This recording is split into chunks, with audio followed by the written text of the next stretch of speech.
Good morning, Miss Mercy. Good morning, ma'am. Okay, Miss Mercy, can you tell me about yourself? I'm Mercy Otis. I'm 30 years old. I'm married. I have two kids. Okay, I have few questions for you to answer, so let's start. Why do you want to work as a maid? I want to work as a maid because I want to earn money and to save the future of my kids, madam.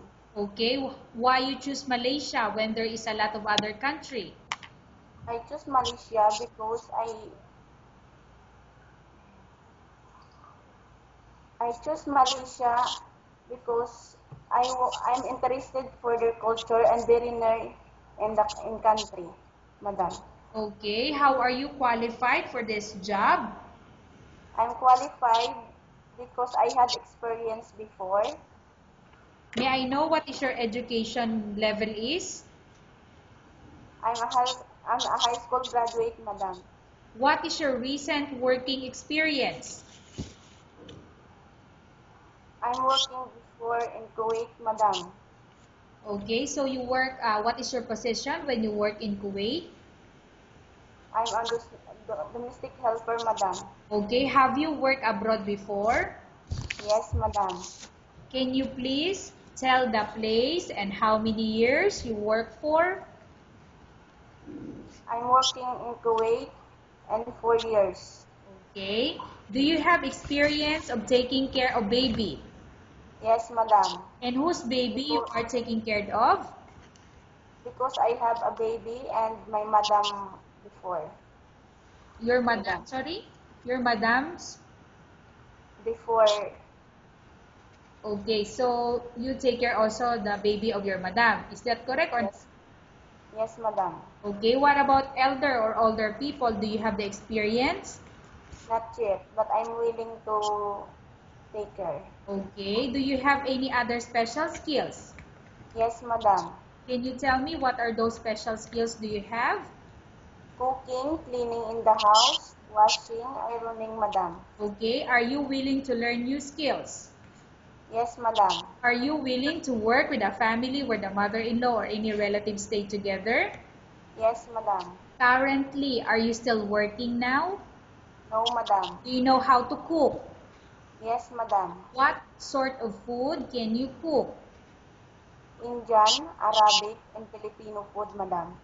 Okay, so can you tell me first what Indian food that you can cook? The Indian food and the Arabic food, madam, is the same. The same also. Okay, tell me Yes, madam. what are those food that you can cook in Indian Arabic food? Yes, madam. Miss Mercy, can you tell me what is the name of the food that you can cook in Indian or Arabic food? Biryani rice or biryani laham, Okay, what about Filipino food that you can cook?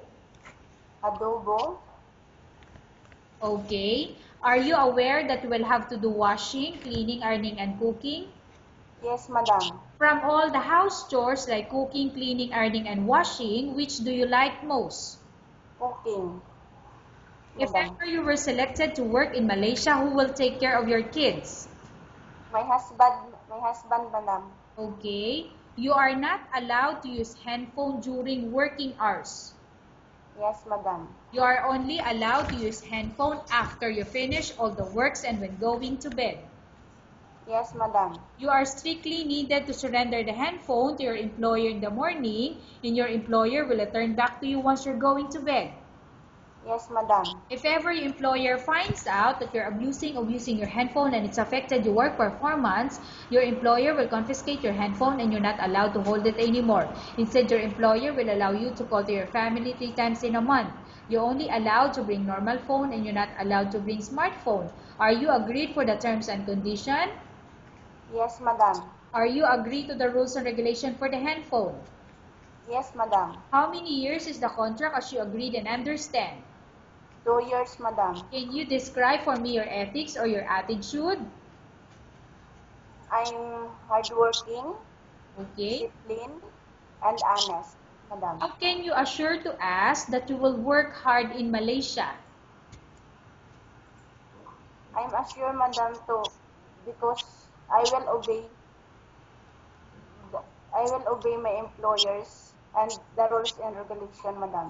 Okay, can you promise not to use the telephone without the permission of your employer? Yes, madam. Can you promise not to put on makeup but to dress properly while work? Yes, madam. Can you promise not to invite friends and relatives without the consent of your employer? Yes, madam. Can you promise not to ask for advance salary from your employer under any circumstances? Yes, madam. Do you really understand of the rules and regulation of the agency? Yes, madam. Do you pay any placement fee for you to come to Malaysia to work as a maid? No, madam. Do you have any history of sickness, example breast cancer or any other illness? No, madam. Do you suffer from any skin diseases, allergy or physical defect? No, madam. Have you suffered from any serious illness? No, madam. Do you smoke? No, madam. Have you undergone any operation or surgery? No, madam. Are you medically fit? Not yet, madam. Okay, what I mean is that are you fit to work? Not yet, madam, because it's processing now. Okay, so you mean you haven't done any medical? Yes, madam. But do you think, are you fit to work? Sorry, madam, can you Okay, repeat? so you said that you haven't done any medical, but if I'm going to ask you, are you fit to work? Yes, madam. Are you in any medication? No, madam. Are you allergic with any food? No, madam. Are you prepared to work for the employer of any race? Yes, madam. Are you prepared to eat the type of food taken by your employer? Yes, madam. Are you afraid being left alone in the house? Yes, madam. Okay, Miss. Sorry, madam. Okay, Miss Mercy, I'm going to repeat the question. Are you afraid of being left alone in the house? No, madam. Are you afraid of dogs or other pets? No, madam. Okay, can you promise to work according to instruction from your employer? Yes, madam. Do you have any immediate family working in Malaysia?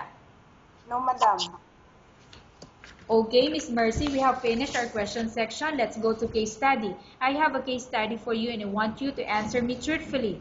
Upon arrival in Malaysia within 6 months, if ever any of your family members pass away, what will you do? Will you continue to work till finish your contract or you will go back? I will finish my contract, madam. Okay. Tell us about yourself and why do you want to work in Malaysia as domestic helper? I'm Mercy. I'm Mercy C. Otis. I'm married. I'm 30 years old. I will work in Malaysia because I need to earn money and I will save the future of my family. Okay, Miss Mercy, what do you want to tell to your employer who watching your video? Madam, if you want me to get, Okay, thank you so I, much. go ahead. Thank you so much. And I promise that I will work hard and I will respect your family. Thank you. Okay, thank you very much, Miss Mercy. We will update your agency if there's any selection made by the employer. Okay, ma'am.